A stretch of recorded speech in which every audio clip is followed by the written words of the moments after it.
loved healed me. Although I had, until then, devalued the significance of friendship in favor of romance, after the wellness group, I could no longer diminish the colossal importance of friends. In 2017, I suitcased my life and moved out of my 6-year home in Washington, D.C., over to Atlanta, Georgia. I didn't know many people in Atlanta, but some of my very best friends in D.C. made it their goal to ensure I wouldn't be lonely when I reached Atlanta. Packed away in my suitcase was a jar full of fortune cookie-like scrolls on which my friends had listed their favorite memory of us together. I also had a 2x3 framed collage with pictures of me and my friends beaming, parading, and embracing. The year before had been one of the golden ages of my life, and this was undoubtedly because I had amassed people who knew and loved me.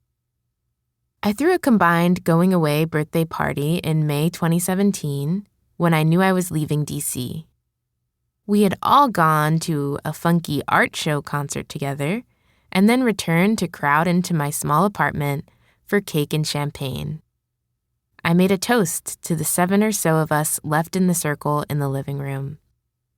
The champagne was setting in, giving me its permission to give a toast of the vulnerable kind. I want you all to know that I was in a rough place this time last year, and each and every one of you in this room's friendship has been part of the force that has lifted me out of it. That birthday, along with my wellness group, was part of my metamorphosis. I started turning toward recognizing and actively valuing friends. In the years before, when I figured only romantic relationships were meaningful, whenever my hopeful romantic trysts were combusting, I despaired. My sadness was nourished by gaps in my thinking. I was zooming in only to what was wrong in my life, romance, and disregarding all that was right, friendship.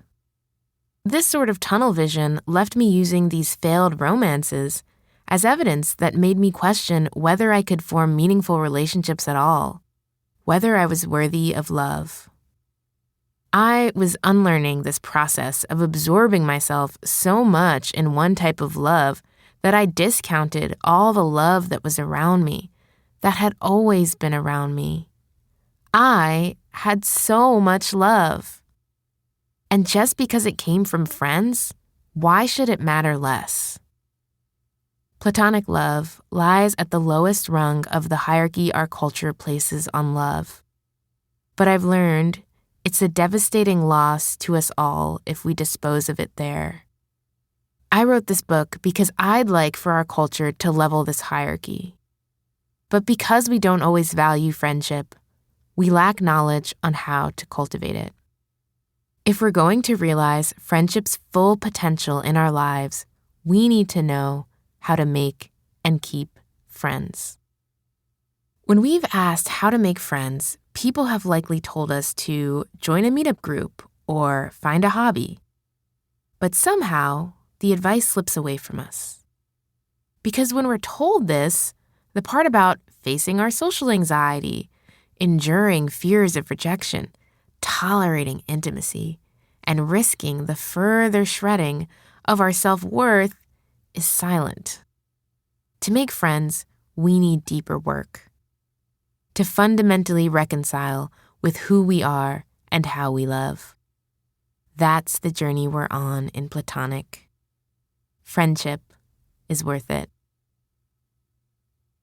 When I was a graduate student getting my PhD in counseling psychology, I was tasked with co-leading therapy groups in a college counseling center. We would convene in a large room with high ceilings, more space to contain all the secrets that would be shared. My co-therapist and I would sit on opposite ends of the room so we could each catch different facial expressions and be attuned to opposing aspects of the group dynamic.